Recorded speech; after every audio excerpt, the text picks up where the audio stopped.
problems. So we are a small organization at TASD. So Lucas County has about 500,000 people in it, a little less, and it covers about 595 square miles. We have 20 full-time staff members. So there is no way that we can, and that includes office staff, and seasonal or in non-control personnel. So there's no way that we can be everywhere at all at once. So what education and outreach is aimed to do is to help us out and teach the public about where mosquitoes breed and how to reduce mosquitoes. So we have two main goals through education and outreach. The first one is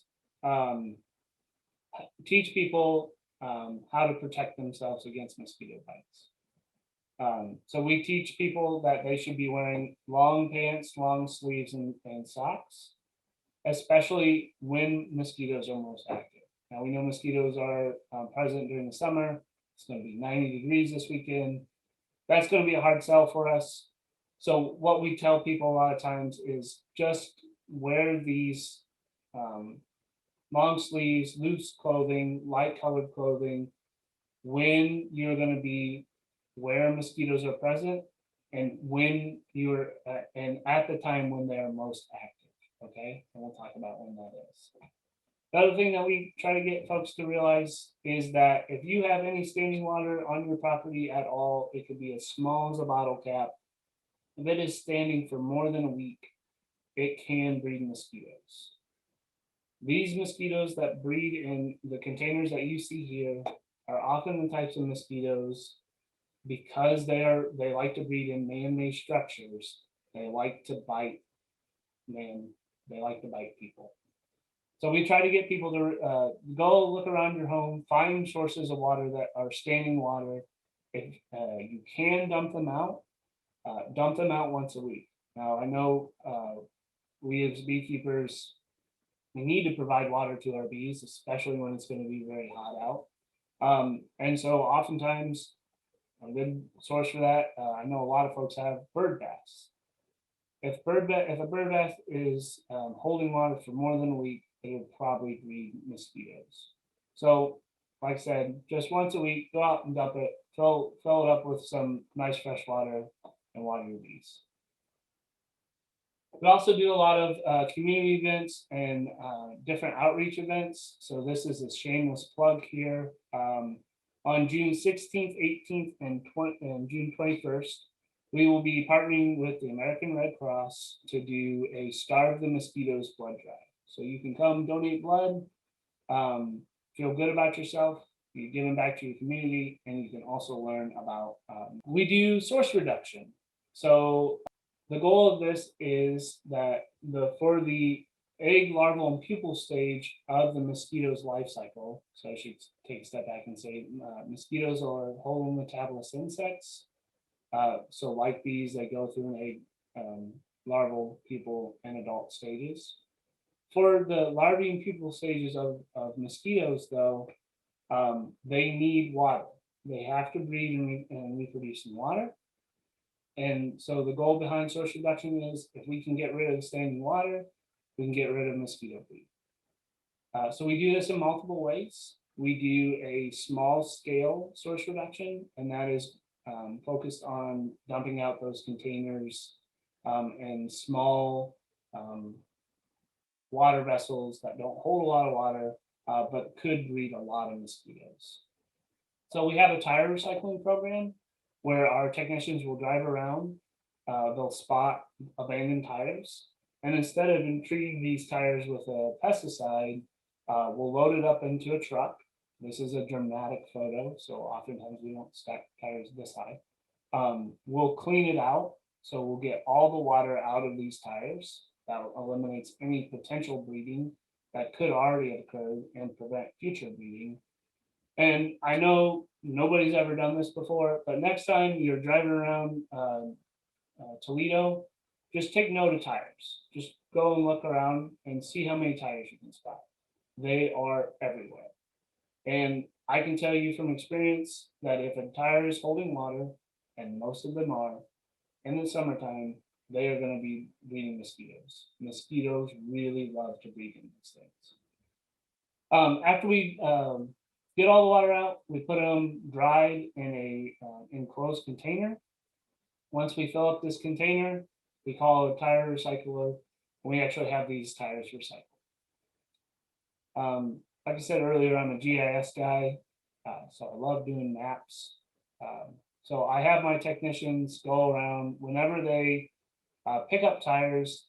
They actually record it with a GPS software, and so we have all of the tires that we picked up throughout the county recorded from where we picked them up.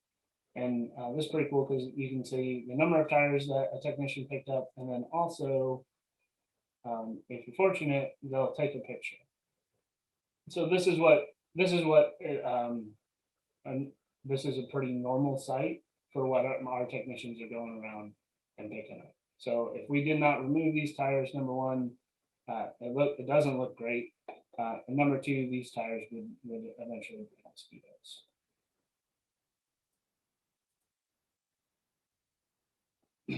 We also do large scale source reduction. So I tell everybody that comes to work for us, the first thing that people will ask you when you tell them that you do mosquito control in Northwest Ohio, they will ask you, what do you do in the wintertime? Well, most of our technicians work on these large scale source reduction projects. So we'll go through and we'll identify during our mosquito season areas where there's log jams or there's been a lot of sediment that has deposited into a ditch, causing it not to flow correctly.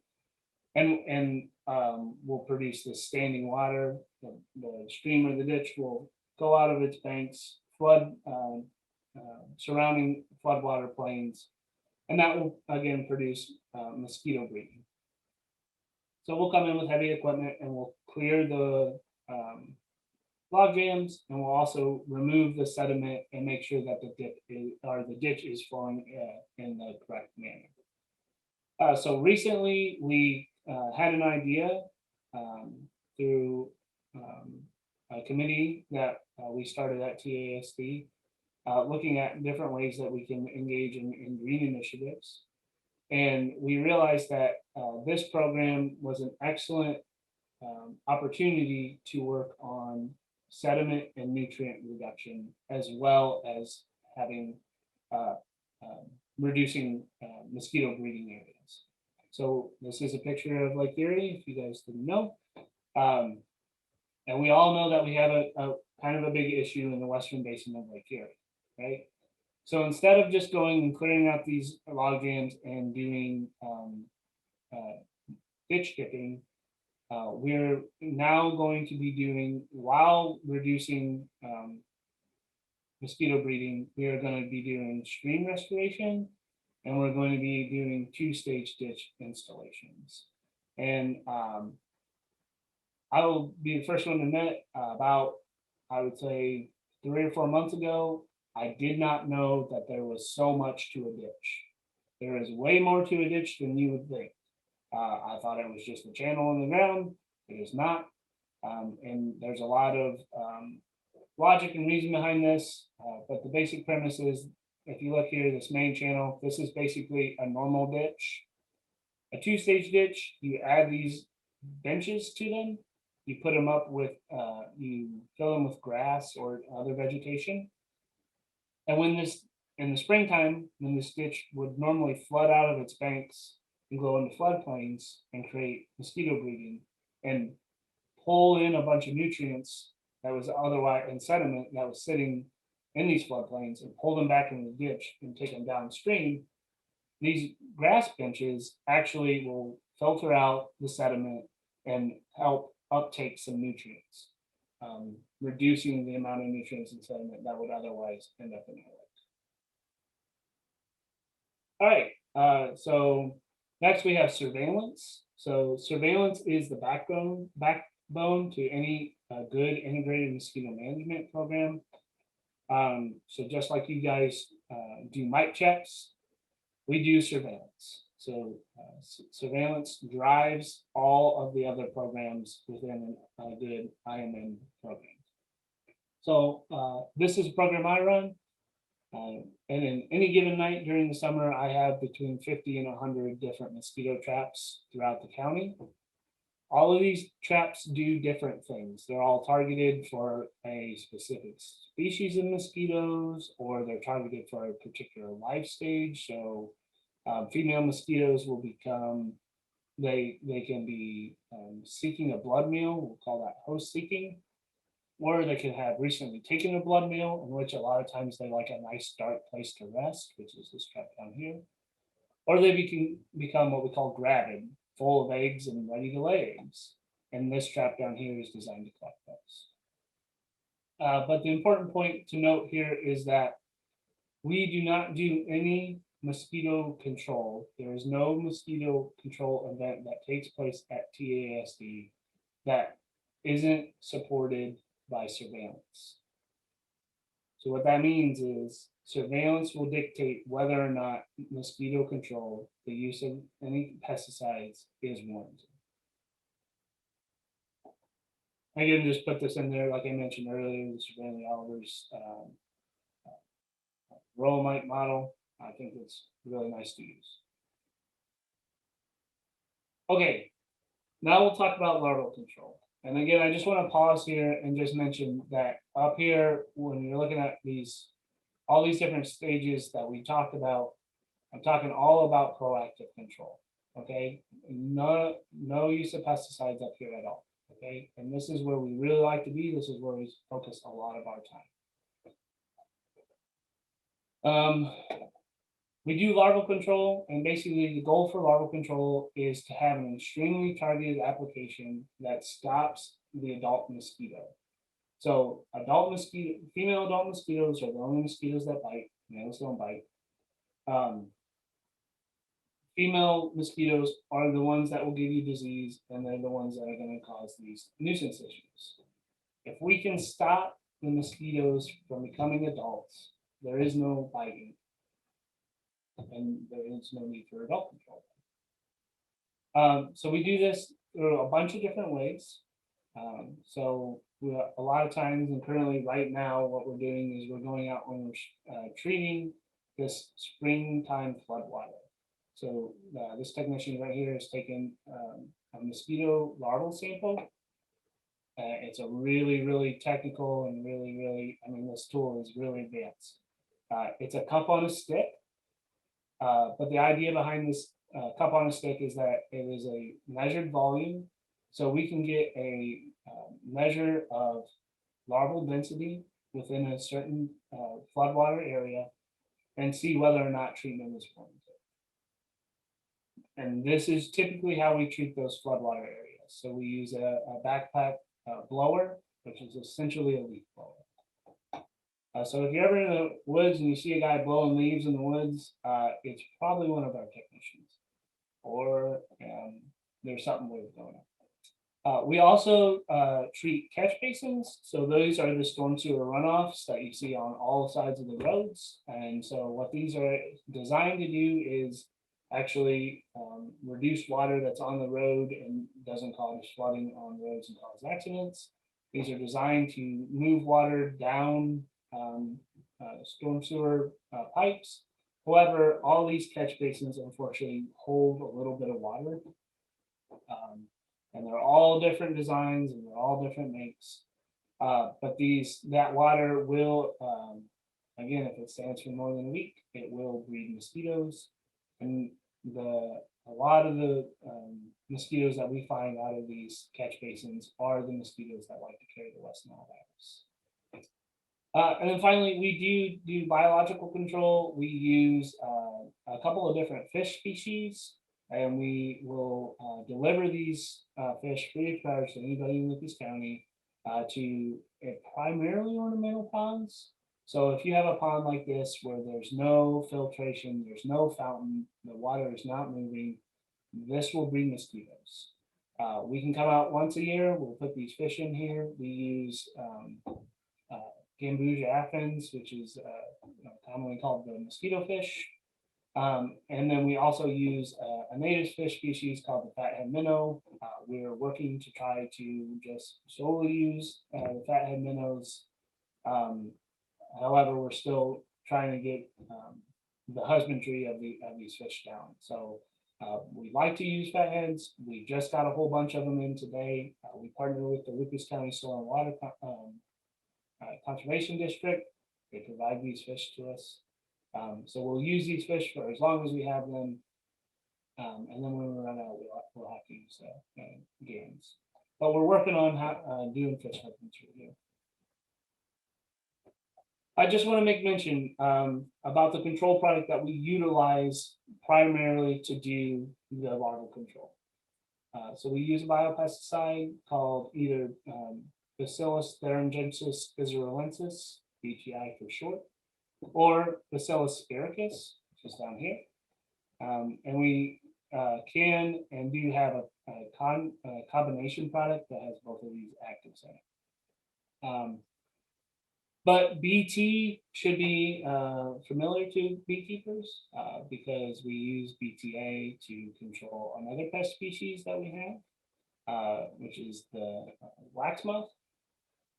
But BT is a very, very commonly used product for a whole bunch of different pest species in agriculture. And the reason why it's so popular is because this soil bacterium is very, very specific to the product, to the pest they're trying to control. So while BTI and DS may affect other diptera in the water, other flies, I should say that it basically affects maybe midges. We're doing some non-target research on this currently. It doesn't affect anything else that may be in that water. And the reason is for that is mosquito larvae's midgut or their stomach is so acidic that these bacteria won't sporulate, won't actually germinate unless they're in that high acidity environment. Okay, now we'll talk about adult control, which is everybody's favorite subject. So I want to start off by mentioning, so this is a targeted application of mosquitoes in flight during the time of application. I'm going to say it one more time because it's important and it'll come up again later. So it's a targeted application, and it's targeted because of multiple different reasons. So it's targeted because we've done the surveillance. We know where the mosquito's disease risk is high. We know where the mosquito nuisance risk is high. That surveillance has triggered what we call an activation threshold. We cannot treat, it's part of our permitting through the EPA, we are not allowed to treat whether or not unless we have triggered an activation threshold. Now, that doesn't mean if we have triggered an activation threshold, that doesn't mean we will always treat, but we cannot treat unless one of these is triggered. It's also very targeted because of the time that we do our applications. So mosquitoes are crepuscular, which means that they are active during dawn and dusk. So we do not treat during when most of our beneficial insects are out pollinating. We try to target our application when mosquitoes are most active during this time. Now, I know there's a little overlap here, but typically we try to catch the tail end of this. We typically don't start our treatment events until 8 or 9 at night. And even more specifically, so this is a paper done by the original biologist from TASD, looking at the peak flight times for a whole bunch of different mosquito species within Lucas County. So we're working towards becoming species targeted, meaning that if we know that we have a problem with Aedes vectans, which is our most abundant species of mosquito in Lucas County, and that's what we're trying to target, we are working towards being able to be out there between 10 and 11 o'clock at night when these mosquitoes are most active. I should say that The biologist that did this study actually designed his own trap to monitor and be able to determine when he actually collected mosquitoes by the hour. I feel very fortunate because now there's mosquito traps on the market that allow us to do that, and we don't have to make our own. And finally, it is extremely targeted because of the size of the droplets that we are using. So the droplets that come out of the back of our machines are sized between 6 and 10 microns, or nanometers, I'm sorry. And that is one of those droplets, about 6 to 10 of those droplets could fit on the width of a human hair, okay? And the reason why they're so small is because think about a mosquito's body. We're targeting a very, very small insect, okay? Another thing to mention here is that the control products that we utilize at TASD are extremely sensitive to UV light. So the products that we utilize are made to degrade very rapidly in the environment. They are not made to persist. We want these products to be effective to control mosquitoes that are flying, and then we want it to not be effective, okay? And then what we'll get into in the next slide is that all of our trucks that you see at night are GPS monitored. So it might be very difficult for you to see on your computer screen, but these green and red lines, these are actually dots. There are points in which this GPS software collects information and puts a dot on a map. And those dots occur at 1 second intervals. So for every 1 second that the truck is moving, it creates a new dot. And each one of these dots within the office software, you can click on these and you can see a whole bunch of different information. You can see who the technician was. You can see how fast the technician was going. You can see whether or not the machine was turned on or off. And you can see a whole bunch of different environmental variables, which we'll get to in just a second. All right, this software allows us to put in what we call opt-outs. So if you're a beekeeper and you're concerned about adult mosquito controls, which I totally get, we allow you to opt out of our adult control program. This is what it would look like in the, to a technician that's approaching an opt-out. Just a warning, if your volume's turned up, might want to turn it down. This is what it sounds like when a technician is approaching an opt-out.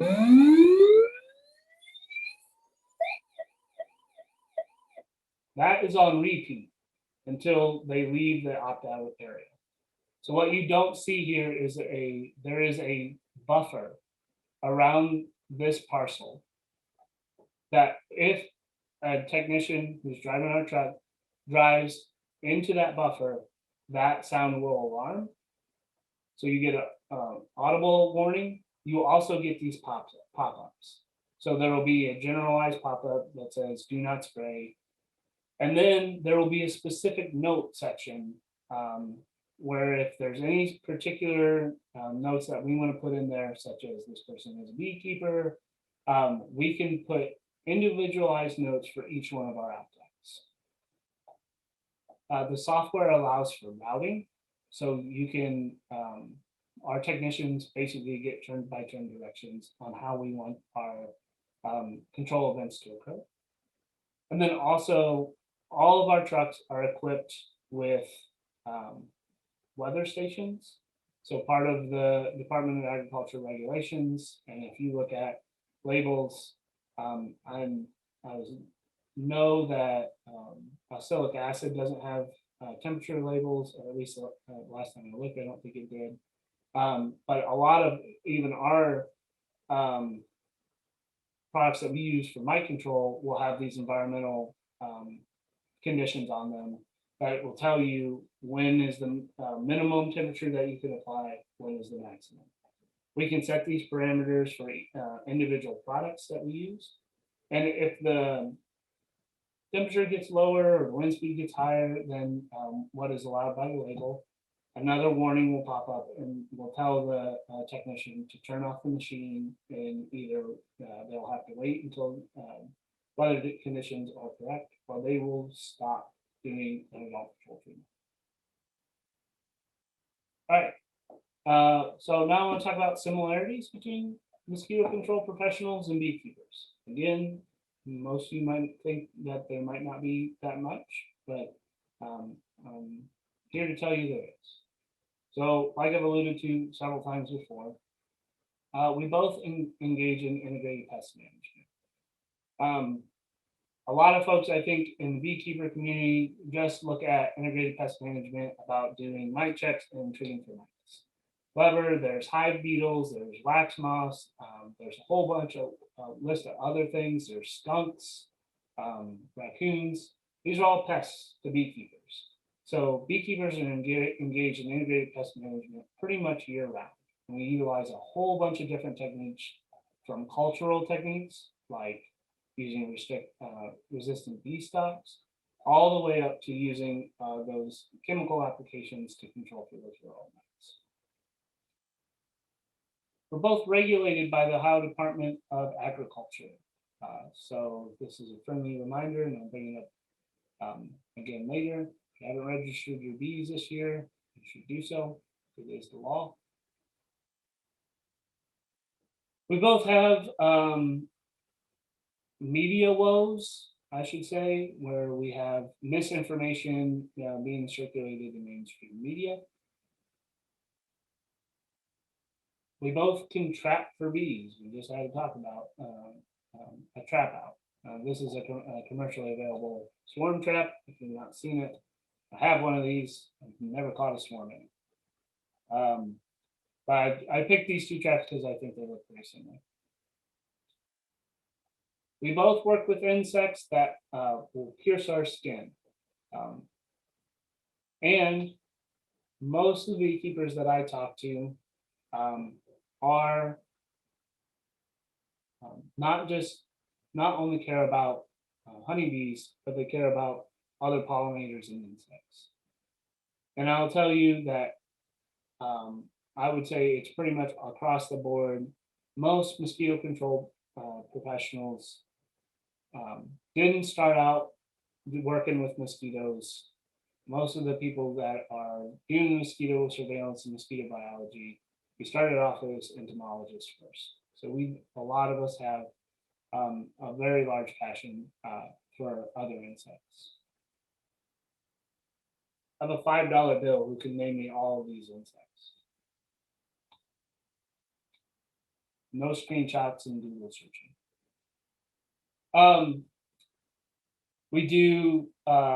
We both use tools of the trade and have PPE. Okay, so now we'll get into talking about what I'm calling traditional control versus community control, or what we do at TASD. So like Roger said, he has a story to talk about his interactions with what I would call, what I'm going to say is a traditional control company. And we'll just talk a little bit about the differences between what I have seen and these companies do and are willing to do, and what TASD does. Now, I have a disclaimer here. I've only worked for TASD. I've never worked for a traditional control company.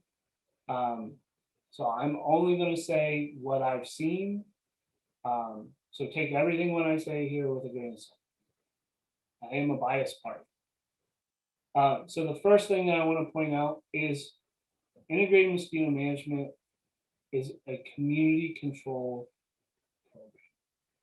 What that means is that we are focused on reducing the number of mosquitoes to a tolerable level for folks to enjoy the outside. And we're concerned mostly with reducing the population of mosquitoes so they don't spread disease to people. It's a community-focused program. Traditional control oftentimes is focused on an individual's residence. They're focused on making sure that an individual doesn't get mosquito bite. All right, I've spent probably a good 20 minutes talking about integrated mosquito management. That is what we do at TASD. That is what we practice. That is what we preach. I think oftentimes, now I've seen traditional control folks do some surveillance and talk about some larval control. But a lot of times, unfortunately, I think their programs start here. Instead of starting here, they start here and they typically work their way backwards, if at all. We have regulations differences. So due to our company's size, the amount of full-time employees that we have in our company, and due to the total amount of acreage that we cover, that we're tasked with, so all of Lucas County, we have different regulation requirements. They are more strict. We have to do more things as far as regulation goes. Just note that mosquito control is duly regulated. So we are regulated by the Ohio Department of Agriculture, but we are also regulated by the Environmental Protection Agency under the Clean Water Act. So just one example of this I wanted to mention is we do at TASD, we do adverse impact inspections. So what that means is when we do adult control events, we go out post-event and we look in the water and surrounding areas and we look to find different aquatic animals and terrestrial animals, but for the purposes of Clean Water Act, it's mostly aquatic, that could be in distress due to our adult control.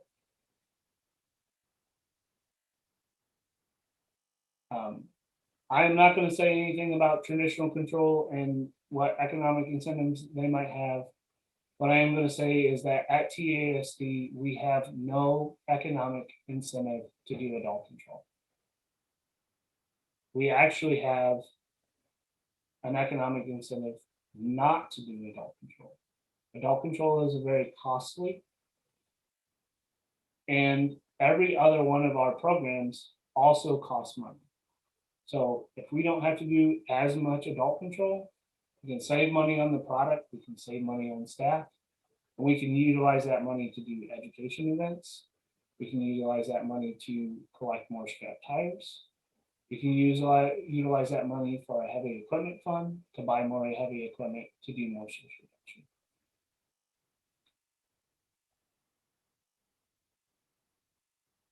Surveillance. I know for a fact that TASD is doing the most mosquito surveillance in Lucas County by far. I don't know what other control companies may do for surveillance, but I can tell you that we do the most surveillance. I can also tell you that we are the only ones in Lucas County reporting to the state West Nile or contributing to West Nile surveillance. I can also say that given the scale in which we do our surveillance, so I have this map shows different zones, and each one of these zones represents a different trap. So this is only one of those particular traps that I showed you pictures of earlier. But we have these traps set throughout the county, and we visit these traps Monday through Friday, sometimes over the weekends, to collect mosquito samples. So in any given day, I have a really good picture of the entire county, and I know where mosquitoes are bad and where we need to prioritize larval control and do more surveillance. And again, I just want to point out that surveillance is the backbone. It's the driving force behind our program. We can't, if we don't have surveillance, we don't reach activation thresholds. We don't treat. Training. Every full-time staff member except our two office staff members are licensed applicators. I'm not going to go to the difference between what a licensed applicator is and a trained service person is. But I will just say trained service people do not have their own license. They are actually working under somebody else's license. And if you want to know more about what the differences between these two are, again, I would reference you back to my title slide and go and listen to that second episode. In PBs in a podcast, they go over it and discuss about these differences really, really products. Every product that we utilize at TASD is registered through the Environmental Protection Agency. And what that means is every product has gone through a human risk assessment where the EPA has evaluated and determined that the products that we utilize pose little to no risk to human health. It also means that these products are subject to review. So all these different products go under a review process throughout a certain time point. So X amount of years, this product is due for a review. The EPA opens up this review process to give public comment, and it takes in new information and new data that can be collected on these different products and makes a determination whether or not they still think that these products are safe.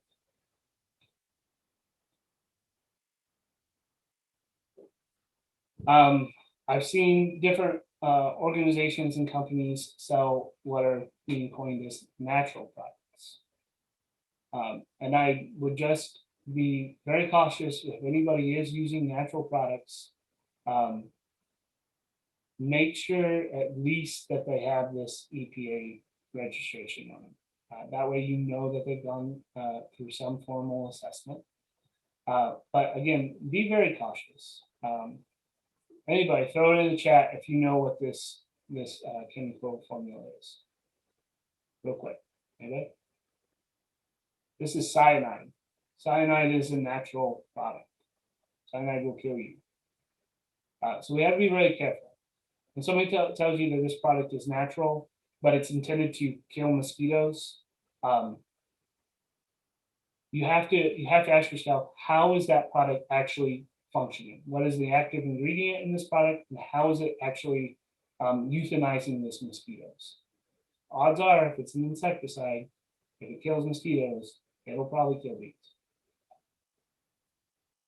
We utilize different products in different ways. So I don't know if anybody's heard of what is called a barrier product, but here I pulled a couple of different points from two different product labels. The first thing you'll see is this product we utilize, and the active ingredient here is permethrin. And this barrier product, the active ingredient is permethrin. What you will see also is the rate or the amount of active ingredient in these products. This is 3% permethrin, this is 10% permethrin. Oftentimes barrier products are at a much higher concentration than products intended to go through EOD control. Another key difference is application time. So remember, adult control events at TASD occur at peak flight time when mosquitoes are most active, and then the products are meant to degrade very, very rapidly. Barrier products are intended to be applied to vegetation, and these products are applied primarily during the day, and these products are made to last for weeks. Okay, so they're called barrier products because they are supposed to create a barrier around your house. And these products are residual and they'll last for about 21 days. Both of these products, they're the same active ingredient. They both have label language on their labels that talk about bees. They are both, because they're the same active ingredient, they are both highly toxic to bees. I will be the first one to admit, if this product is topically applied, if you dose your bees with this product, it will kill your bees. If you dose this product with your bees, on your bees, it'll kill your bees. But there is label language in both of these labels that say, do not apply to blooming crops or weeds when bees are active. Okay, and then there's other language in public health emergencies, which if you want to talk about, we can talk about. Again, if you remember the last 2 years in Michigan, they've had EEE outbreaks where this has become a factor. The other thing that we do that I know no other control agency in Lucas County is doing is we test our mosquitoes for resistance. Just like Varroa can become resistant to our control products, mosquitoes can become resistant to the products that we utilize. We utilize this through a CDC recommended assay. And we do a ton of efficacy testing. So we have all these traps set out. We monitor what the mosquito population and disease risk are before we do adult control treatment. We monitor them for after we make that treatment as well. If we suspect that there's an issue, if we don't get a good control, instead of going back and just making another treatment with the same product, we actually question why that is that we didn't get a good control, and we'll do a resistance test. We'll ensure, and basically what that means is we ensure that the product that we are utilizing is doing what it's intended to do. If we have resistance to a product that we're utilizing, we will not use that product anymore. The reason is we do not want to put a pesticide out in the environment that is not doing what it's intended to do. So again, if you go back and you look at, again, two different products, barrier product, ULV product, same active ingredient, okay? The way in which it actually euthanizes mosquitoes is exactly the same. However, if I can tell you whether or not if we're having a problem with one of our applications, whether or not that's due to a resistance issue.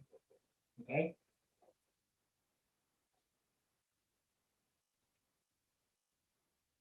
And finally, I think the major difference between us and other control agencies is accountability. Here is my information again. If you ever have a question, you ever have a problem, please feel free to reach out to me. Also, we work for the government. There is a thing called the Freedom of Information Act. By law, we have to provide information to you.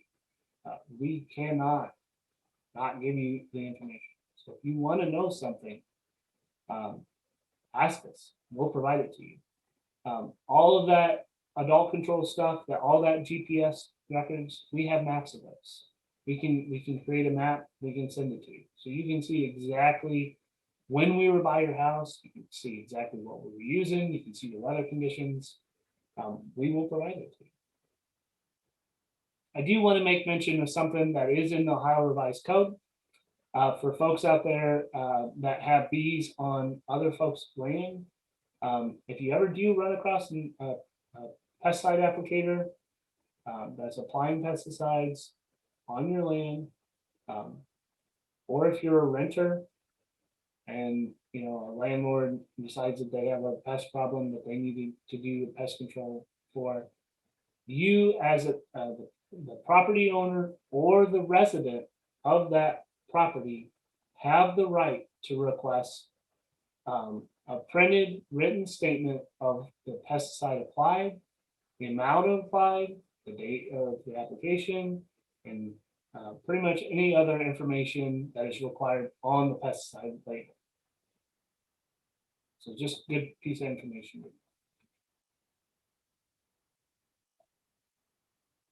Okay, so now let's just talk briefly about what we are currently doing for beekeepers. So we keep as up-to-date apiary list as we can. So I talked about typically I try to do this as close to the time that we are actually going to initiate adult control as possible. We do talk to the Lucas County apiary inspector.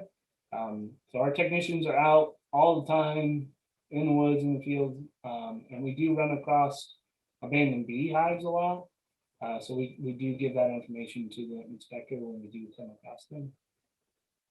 We are members of Field Watch, Drift Watch, Bee Check. And just to note, if you have registered on there, I recommend everybody doing so. It's a good thing to do. And if you do register and you are in Lucas County, you will get an email from me probably within 1 to 3 business days. We get notifications of new sites that are put into Field Watch. only for Lucas County. But we will follow up with anybody that does put their bees on there, and basically give them a spiel about what mosquito control is, where they live, and their different options. And probably since the last time I talked to you all, probably the biggest updates that I have for you are website updates. So we remember I talked about the opt-out program. We used to have this in a paper form, and I know it was really taxing. We had to mail it to you, you had to mail it back to us. So now we worked on it and we decided to create an online version of this. So if you go to our website, you go down to our spray schedule, scroll up just this hair here. This is the opt-out form. You click on it, it's a brief survey where you have to just basically acknowledge a bunch of different things. Fill out your information, give us your address. If you have multiple addresses, you can put all of them in as well. And then the one thing, and this trips some people up sometimes, is we do ask for proof of residence, because unfortunately we will have people that will try to opt out the entire county if we don't actually have verification of your address. So an electric bill, a driver's license, something like that.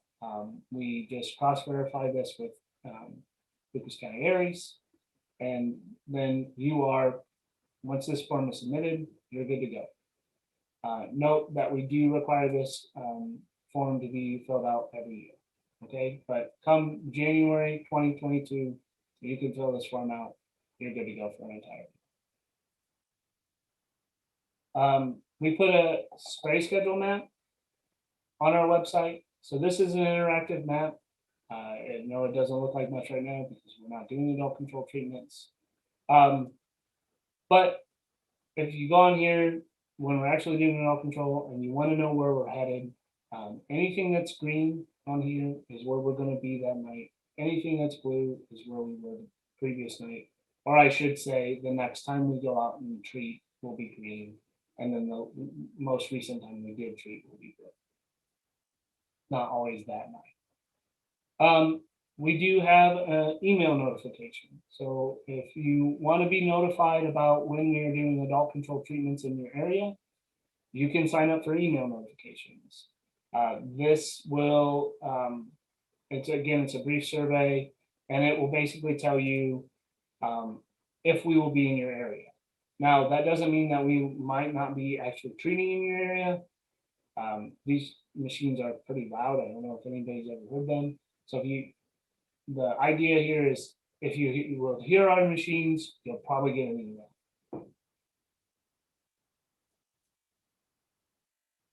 Okay, those are the website updates. And then I just wanted to highlight our different collaborations and outreach that we do. So we have a bunch of different research partners. Like I said, we do a bunch of different, have our own internal research program where we do a whole bunch of different, look at different things and study different things.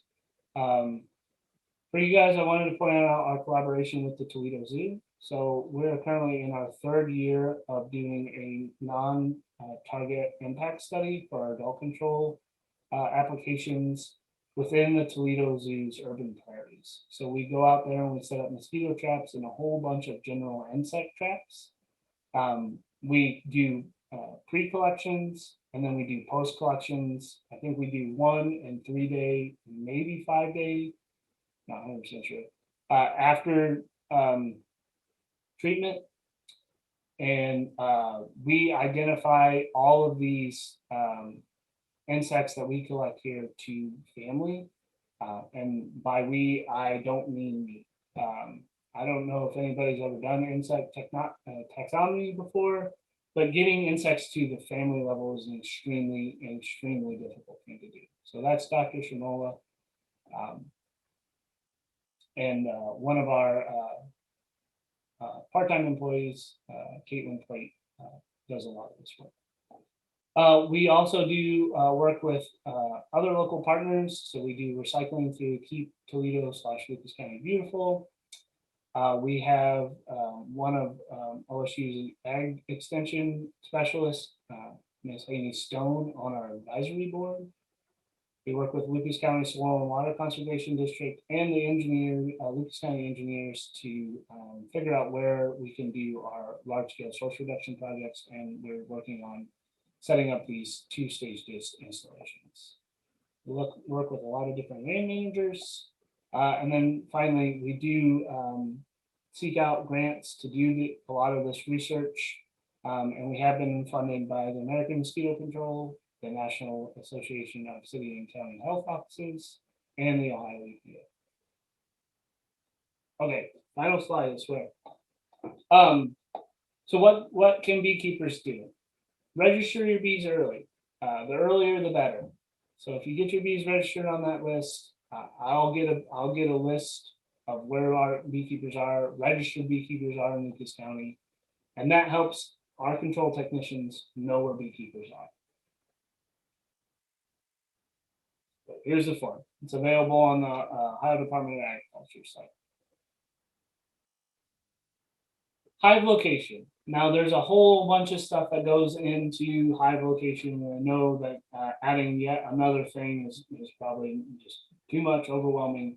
But I would consider, if you're concerned about doing about adult control mosquito events, face your hive away from the road. Now, all of our adult control events are from roadside applications. So, and they only go about 300 feet from the road. So if you have a large parcel where your bees are back farther than 300 feet, I really don't think that this would be high on my priority list as far as hive location is concerned. However, if you don't have a large parcel, the bees are close to the road, consider facing the bees away from the road. Now, there's some work that's been done on the deposition of these droplets, and it is really promising because it shows that if you basically turn your hive around, most of the deposition of this product will be on the back of your hive. It will not be on the entrance. This is a picture of my house. I have my bees right here, and I actually have my bees facing towards the road. And the reason why I do that is because this is a farm field, and I am much more concerned about what is going to be treated here and utilized here than I am from what's going to be utilized from the road.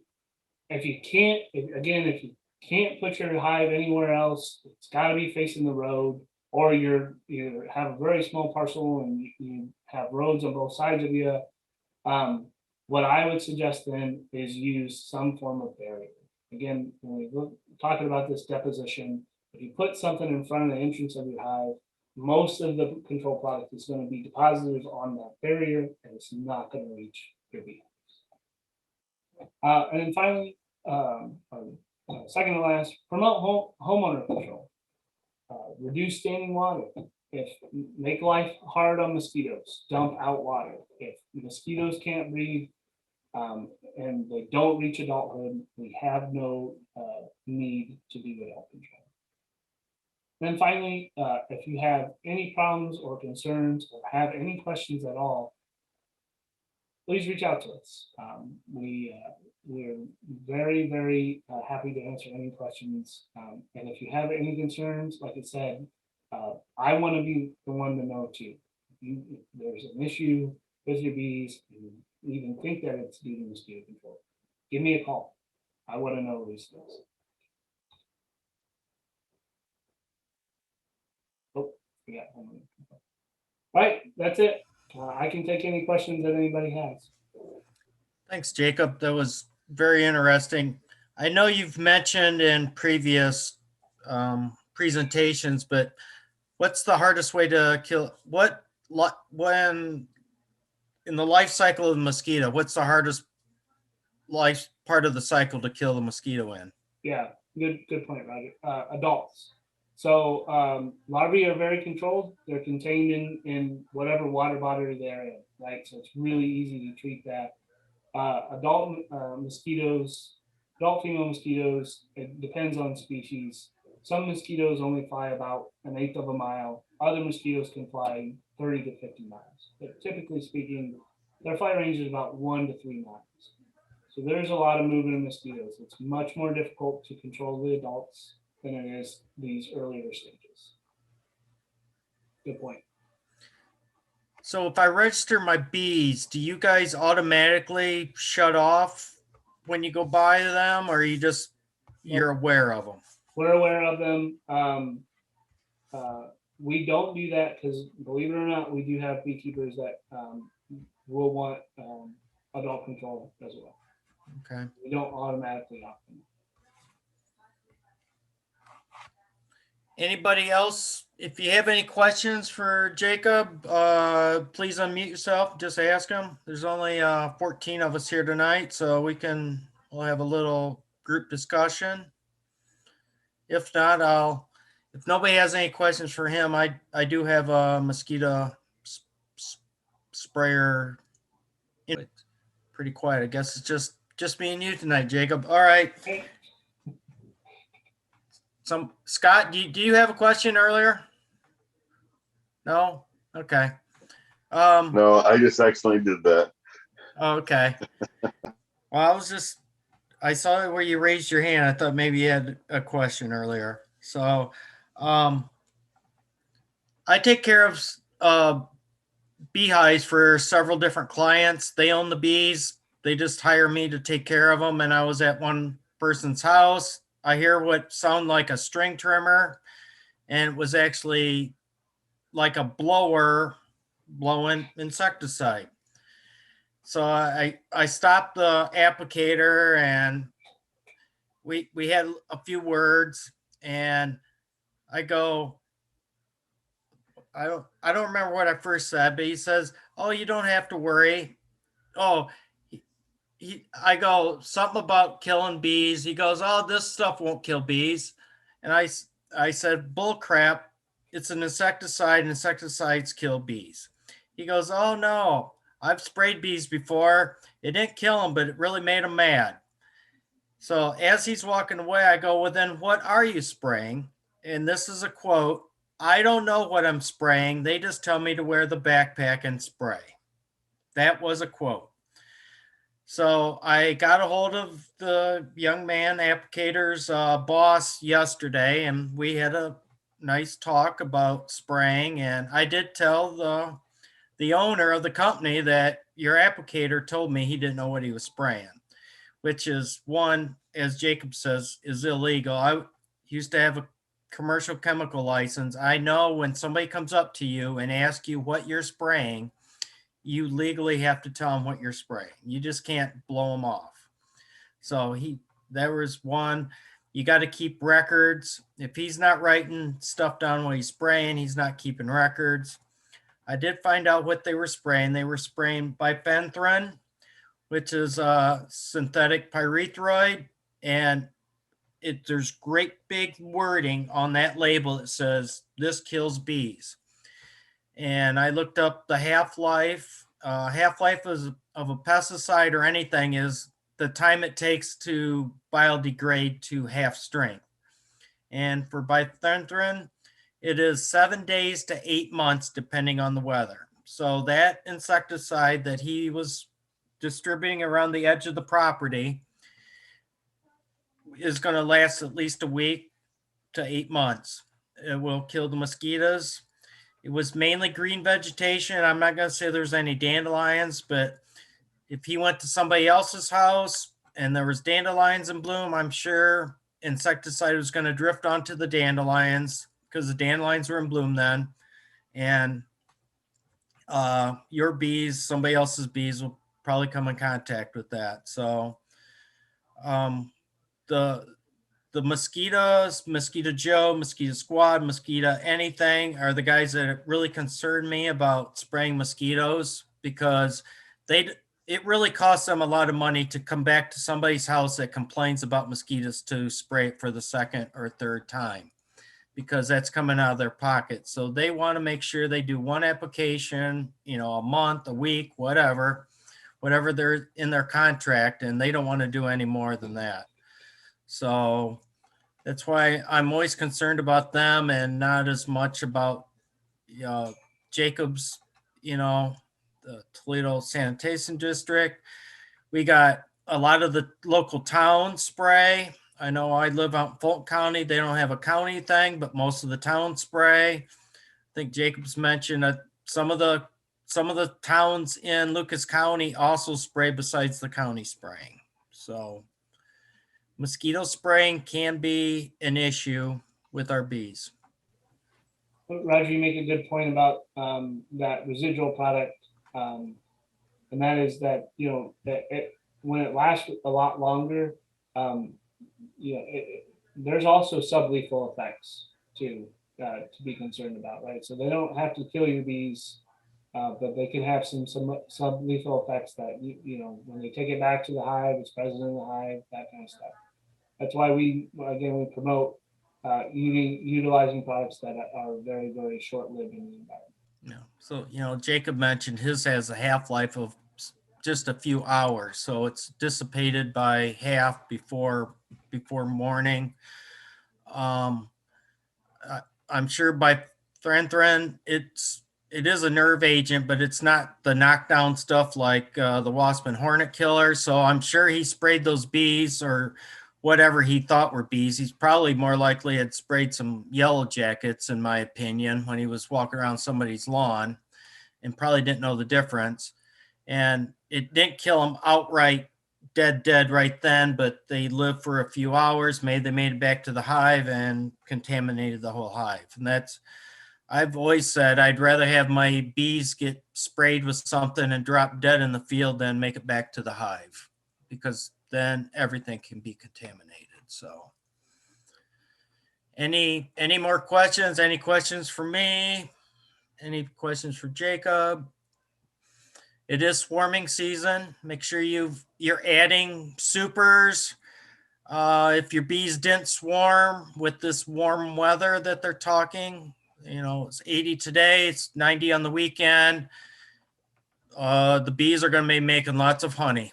So make sure you give them room, or if they didn't swarm yet, they will be planning to swarm shortly. It's finally looking like spring out there. I can see the green grass versus the snow of 2 weeks ago. It was a lot more pleasant working bees last week than it had been most of the year. So anybody with any questions, any issues you got going on, anything you want to ask? Bees, mosquitoes, we can answer all kinds of questions tonight. God, we must covered everything pretty good. Oh, Gail unmuted herself. She's got a question coming. Well, no, I just want to say it was very informative, and thank you, because I had no idea, living in Fulton County and everything that was, you know, goes in and applies to this, not realizing. So I just want to say thank you. Thank you. I appreciate that. Thank you for listening. Jacob's boss did the first presentation many years ago when I was president. Paul did, and I learned that was my awakening to how to control mosquitoes. So, and I think this is the third time we've had them back. Every couple of years, we have a new batch of people at the bee meeting, so we keep bringing them back because that is a hot topic of, you know, trying to go native, I guess. Absolutely. Thank you. You're welcome. And Gail lives out in my neighborhood where in about 2 weeks, the mosquitoes will be able to pick us up and carry us away probably. That is true. I remember being out at your house, Roger, when the mosquitoes were there. Yeah. I was about to put on my bee suit. They got knapsacks on their backs, man. They carry you away. Yeah. They gang up on us. Anybody else have anything they'd like to add tonight? Did the metro parks kind of cut you guys out, or are you guys still spraying in there? Yeah, so we do a whole bunch of larval control in there. Okay. We only use BTI products in there, and then we'll do adult control treatments. We do them very rarely, And they're only based on disease concern. So if we get a high level of West Nile virus in there, we will have a conversation and consultation with the Metro Parks folks. And if they decide that they want us to go in there and treat, that's typically what we'll do. Okay, good. It's definitely not like a routine thing where we go in there and do. Right. If you do routine larval control, we spend a lot of time in parks. Okay. Adele, are you like out looking at your bees right now? It looks like you're outside and it looks like you got your bee coat on. I do, yeah, because now that we don't have to meet I shouldn't say now that we don't have to. Now that we don't get to meet in person, I can multitask. So yeah, I'm actually looking at this field hold on, let me turn my camera around. So the guy who owns this field right here had it sprayed, so I was kind of freaking out while you guys were talking about the half-life because he had something that was eating the alfalfa, and I don't know.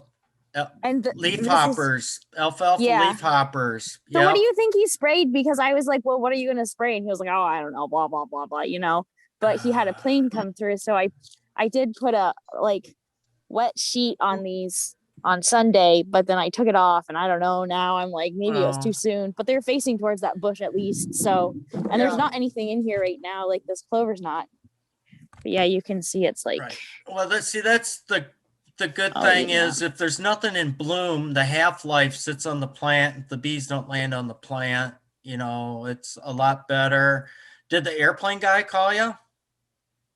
No, I just talked to the farmer, but I don't have these registered on any kind of field watch right now because I just put them here. Okay. Yeah, that will explain it because I don't know if Deb's still on here. Deb Oberhaus. Yeah, I am.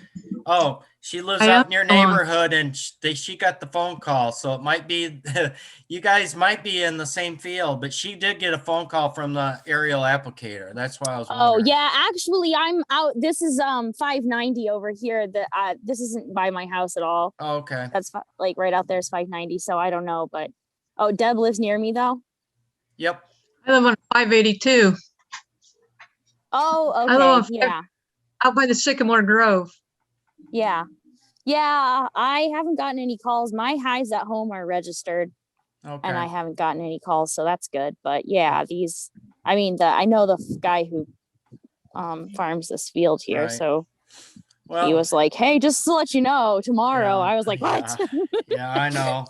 Well, I've had them already call me and like at 11 o'clock in the morning going, hey, we're going to spray the field across from your house and the airplane's already in the air. You're like, well, I go, well, there's not much I can do at that point. The bees are already out flying. So Deb, tell us how you came out. I got a call from the guy who sprays with the airplane, and he said that he was going to be spraying the next day, and he was spraying a wheat field. He said he didn't think that it would be a problem because the wheat's not in bloom, and he would be spraying early in the morning. And in the end, because it was going to be about a half a mile from my house, I didn't cover my hives because there's a lot of trees in between, even though I know all that stuff can drift significantly, and it didn't affect my hives. But that's the first time I've had my hives registered for 5 years now on Field Watch. That's the first time I've ever been called. So, and like I told her, I've never had the local farm co-op, my neighbor farmer has called me, but like I said, the time he called me, the plane was already flying. But the same aerial applicator has called me before. So they're usually pretty good about that. They're the only ones that seem to look at Field Watch. So, but go ahead, Deb.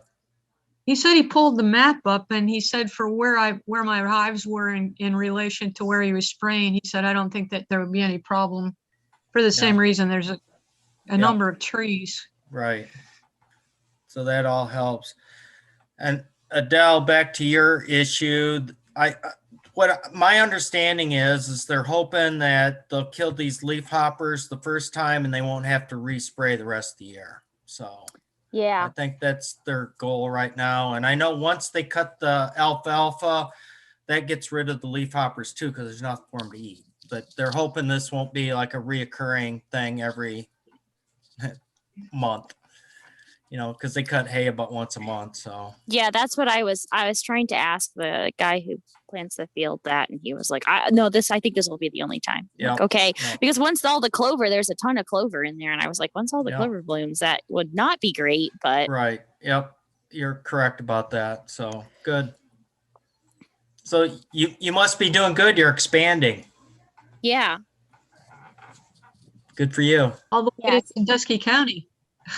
I know, yeah. Well, there's not an inspector out here to keep tabs on me. No, I'm kidding.